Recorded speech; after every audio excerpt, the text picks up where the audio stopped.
Estudo para células, Igreja, Graça e Paz. Estudo 6, Lição 1. Quando uma igreja corre o risco de fracassar. Texto base: Mateus 16, 18.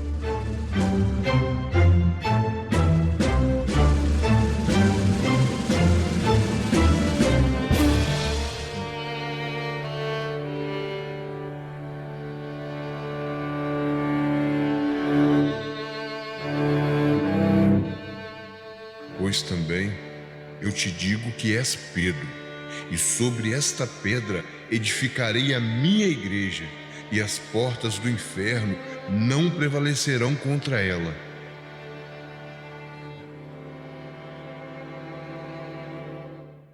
Hoje, vivemos na graça e paz um grande momento de expectativa e alegria. Rompemos, no ano passado, um longo ciclo de 7 anos, quando um período de estagnação envolvia a igreja. Deus mostrou ao pastor Ney que esse período havia terminado, e então iniciava-se um novo tempo para a Igreja Batista Graça e Paz. Porque a sua ira só dura um momento. No seu favor está a vida. O choro pode durar uma noite, mas a alegria vem pela manhã. Salmo 35.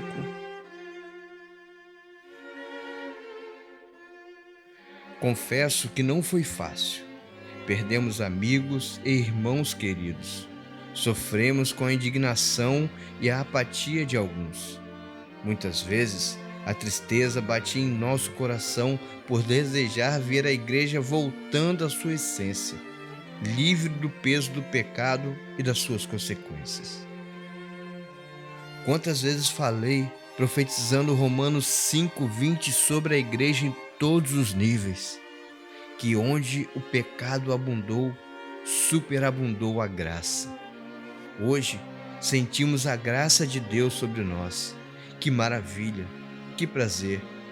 Agradeço a Deus por nos sustentar nesses momentos difíceis e agradeço aos irmãos que confiaram na liderança do pastor Ney, conduzindo e reestruturando a igreja. Contudo, fica a reflexão de tudo que passamos. Antes, éramos uma igreja nova, em um mover de avivamento, sem experiência e discernimento de tudo que estávamos vivendo. Hoje, somos uma igreja calejada pela dor, mas com uma identidade formada e sólida na Palavra de Deus. Estudando a Bíblia e refletindo sobre tudo que passamos, passei a ver claramente alguns aspectos importantes pelos quais enfrentamos e como a igreja corre o risco de se perder, sendo envolvida pelas ciladas do inimigo. Sabemos que as portas do inferno não prevalecem contra a igreja do Senhor, mas infelizmente ela pode ser paralisada e até enfraquecida com as ciladas armadas por ele. Como exemplo disso, temos as cartas de 1º e 2º Coríntios, nas quais estivemos estudando sobre os dons espirituais. Paulo usa essas duas cartas para ensinar, alertar e corrigir a igreja. Assim, sem nenhuma presunção e com muita humildade, comecei a fazer um paralelo entre a igreja de Corinto e a nossa. Por isso, creio que Deus me mostrou alguns erros comuns a ambas as igrejas. E são essas lições que queremos estudar, traçando alguns paralelos entre o que acontecia tanto na igreja de Corinto quanto na Graça e Paz. Deste modo, veremos como o inimigo usa estratégias malignas para envolver e ferir a igreja. Paulo não deixa dúvida em suas cartas de que os coríntios eram uma igreja vibrante, afinal, viviam um momento de grande crescimento e de profunda busca de comunhão e avivamento. Não foi por acaso que ele passa a ensinar sobre os dons do Espírito Santo e suas manifestações, tendo o carinho e o cuidado de mostrar detalhadamente cada um dos dons e suas particularidades, sempre destacando que o principal propósito deles é a edificação da igreja, o corpo de Cristo, e não para ganho e benefício pessoal. No entanto, o apóstolo não se detém apenas nisso. Ele também trata de outras questões de caráter doutrinário na igreja.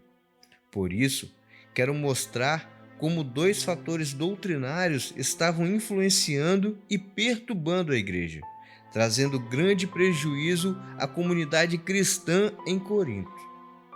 O primeiro era a promiscuidade, a área sexual. E o outro, as contendas, os litígios entre os irmãos. Não podemos, irmãos, voltar a cometer os mesmos erros do passado recente. Essas lições servem para nos alertar e incomodar. Devemos ser vigilantes em detectar qualquer situação que possa refletir os mesmos comportamentos que colocaram a igreja de Corinto e a graça e paz em grave risco. A igreja de Corinto.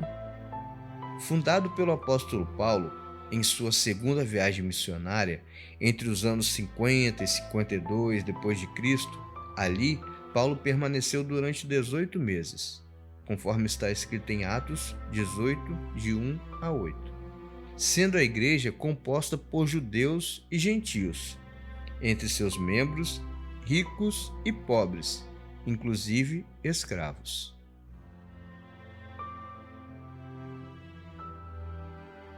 Motivo da carta. Paulo escreve aos Coríntios após receber uma carta de perguntas dos irmãos de Corinto e também em receber má notícias, destacando entre eles o mais importante, a imoralidade sexual e a divisão entre os irmãos. Tópico 1. Imoralidade na igreja.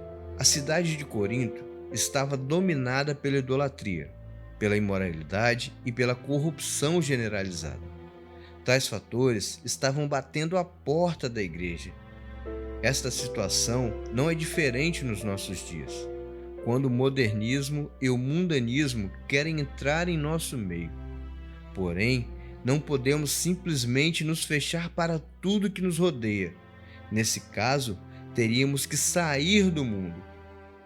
Portanto, precisamos discernir o que é aceitável e o que não é. A cultura de Corinto misturava religião e imoralidade. Além disso, a vida passada de muitos daqueles irmãos constituía um ponto fraco, motivo pelo qual alguns, ou muitos, se deixaram levar pelos pecados sexuais. Leia em 1 Coríntios 6, de 9 a 11. Não sabeis que os injustos não hão de herdar o reino de Deus? Não erreis, nem os devassos, nem os idólatras, nem os adúlteros, nem os efeminados, nem os sodomitas, nem os ladrões, nem os avarentos, nem os bêbados, nem os maldizentes, nem os roubadores herdarão o reino de Deus. E é o que alguns têm sido. Mas haveis sido lavados, não haveis sido santificados, mas haveis sido justificados em nome do Senhor Jesus e pelo Espírito do nosso Deus. Paulo deixa bem claro que essa mistura não poderia existir dentro da igreja. Isto é, o padrão religioso da cidade não servia para os cristãos de Corinto. Paulo não aceitou tal situação e corrigiu, orientando inclusive a expulsão daqueles que realizavam tal prática. A imoralidade de Corinto acabava por desvalorizar o casamento, pois o problema sexual deturpava também o conceito do amor, quando, na verdade, o casamento é um importante antídoto contra a imoralidade.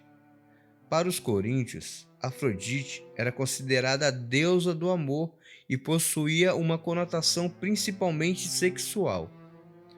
Deste contexto grego vem a palavra erotismo, derivada do nome Eros, um deus da mitologia.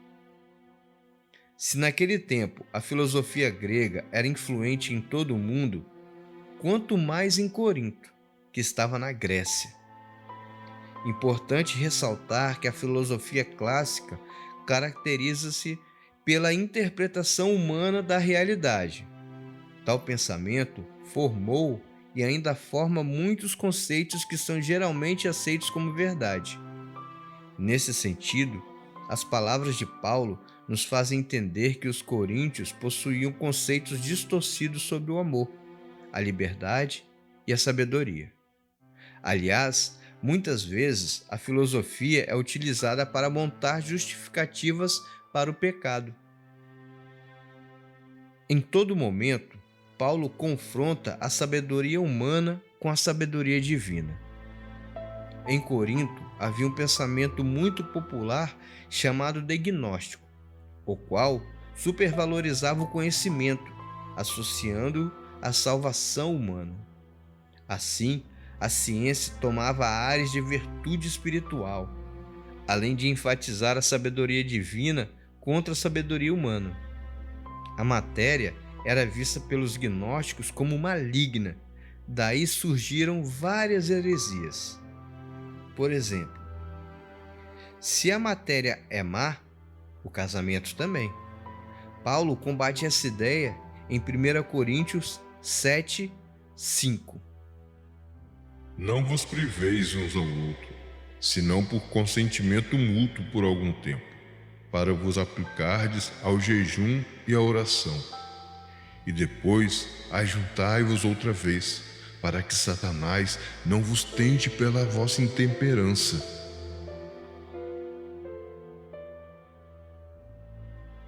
A ressurreição do corpo era vista como materialista. Por isso, Paulo expõe e defende a doutrina da ressurreição, conforme ele explica em todo o capítulo 15 de 1 Coríntios. Hedonismo exagerado. Alguns gnósticos, diante da suposta malignidade da matéria, optavam pelo asceticismo, ou seja, pela negação dos desejos sexuais e a total abstinência. Outros, combinando gnosticismo e cristianismo, julgavam-se protegidos contra todos os males e assim podiam supostamente se entregar aos desejos sem restrições.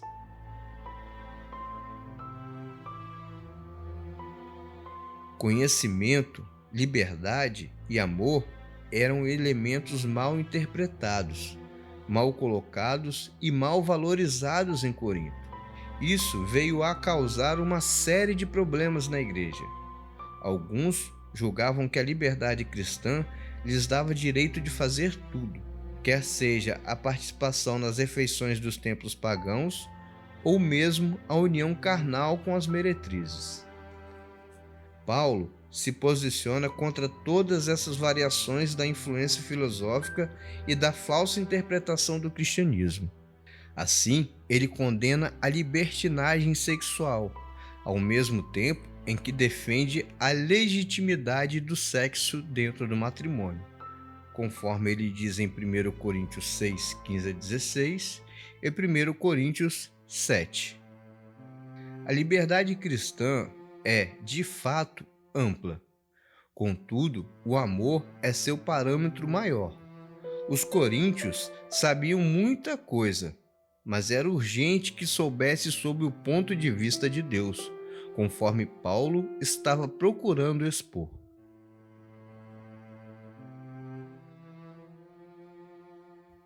Bom, irmãos, fiz questão de trazer esse assunto por considerar que, apesar de delicado, é de suma importância. Sofremos com essa questão e suas consequências e não podemos nos acovardar. A promiscuidade sexual tem se infiltrado por entre as igrejas. É só olhar nos noticiários e mídias sociais. Pastores e líderes adulterando, se divorciando, casos de pedofilia e até homicídios. Meu Deus, como chegamos a esse ponto?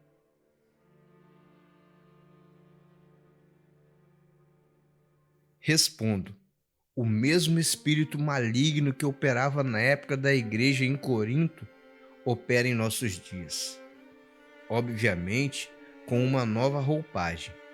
Se a época dos coríntios existia um templo e uma deusa que influenciava a cultura, hoje temos as redes sociais, mídias digitais, como plataformas de streaming de vídeos, filmes e séries com seus diversos conteúdos, entre muitas outras estratégias que o inimigo tem usado, tais quais políticas sociais desvalorizando a família e os conceitos éticos e morais, em sua maioria duvidosos, mostrando e divulgando conceitos e princípios totalmente contrários à palavra de Deus. Fica o alerta, querida igreja. A santidade inicia-se por nossa parte, não aceitando que esses conceitos sejam absorvidos e aceitos em nosso meio. Aos pastores, pastoras, líderes desse ministério de células da graça e paz, sejamos prudentes e sábios, vigilantes com nossas vidas pessoais. Ora, tudo isto lhe sobreveio como figuras, e estão escritas para o aviso nosso, para quem já são chegadas os fins dos séculos.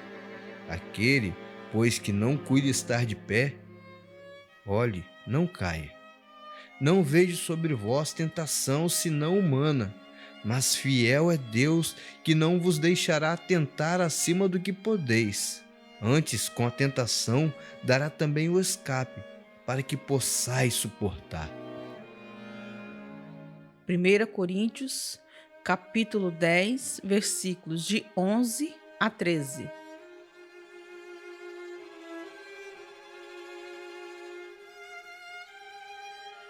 Humilhai-vos, pois, debaixo da potente mão de Deus, para que a seu tempo vos exalte, lançando sobre ele toda a vossa ansiedade, porque ele tem cuidado de vós. Sede sóbrios, vigiai, porque o diabo, vosso adversário, anda em derredor, bramando como leão, buscando a quem possa tragar, ao qual resisti firmes na fé, sabendo que as mesmas aflições se cumprem entre vossos irmãos no mundo. E o Deus de toda a graça, que em Cristo Jesus nos chamou à sua eterna glória, depois de havermos padecido um pouco, Ele mesmo vos aperfeiçoe, confirme, fortifique e estabeleça. A Ele seja a glória e o poderio para todos sempre. Amém. 1 Pedro 5, 6 a 11. Aos nossos jovens, quero também mostrar o que a Bíblia ensina quanto aos cuidados e comportamentos. Pais, escrevo-vos porque conhecestes aquele que é desde o princípio. Jovens, escrevo-vos porque sois fortes e vencestes o maligno. Eu vos escrevo, filhos, porque conhecestes o Pai. 1 João 2,13. Jovens, é importante entender que a sua força vem do Senhor. Assim, sem uma vida de santidade, suas forças se vão. Como um exemplo bem claro disso, temos Sansão, no livro de Juízes, o qual, ao deixar de lado sua santidade, pois era nazireu de nascimento, sua intimidade e relacionamento com Deus, perdeu sua força e trouxe tristeza, humilhação e morte. Assim é o jovem que se deixa influenciar pelas opiniões e conceitos que a sociedade ensina hoje. Infelizmente, temos visto as práticas e costumes como os relacionados à nossa vida sexual, como fornicação, no caso dos solteiros, e a homossexualidade, sendo aceitas e toleradas dentro das igrejas como um comportamento aceitável e até padrão. Rapazes usando roupas afeminadas por ser moda, trazendo a clara leitura de homens afeminados como um novo estilo de vida. Não posso deixar de citar também as nossas moças que estão mudando os estilos de se vestir e de se portarem. O que a palavra de Deus nos ensina? Vejamos em Romanos 12, 1 a 2. Rogo-vos, pois, irmãos, pela compaixão de Deus, que apresenteis os vossos corpos em sacrifício vivo, santo e agradável a Deus, que é o vosso culto racional. E não sede conformados com este mundo, mas sede transformados pela renovação do vosso entendimento, para que experimenteis qual seja a boa, agradável e perfeita vontade de Deus. Eu poderia trazer outros textos bíblicos, mas quero apenas citar esse que mostra de forma clara a importância de apresentar a Deus o nosso corpo em sacrifício vivo e santo ao Senhor. Além de servir como um alerta para não nos conformarmos com este mundo e sim sermos transformados pela renovação do nosso entendimento, precisamos começar a pensar com a mente de Cristo. Nossas escolhas e estilo de vida devem ser baseados em Cristo e não nos costumes do mundo.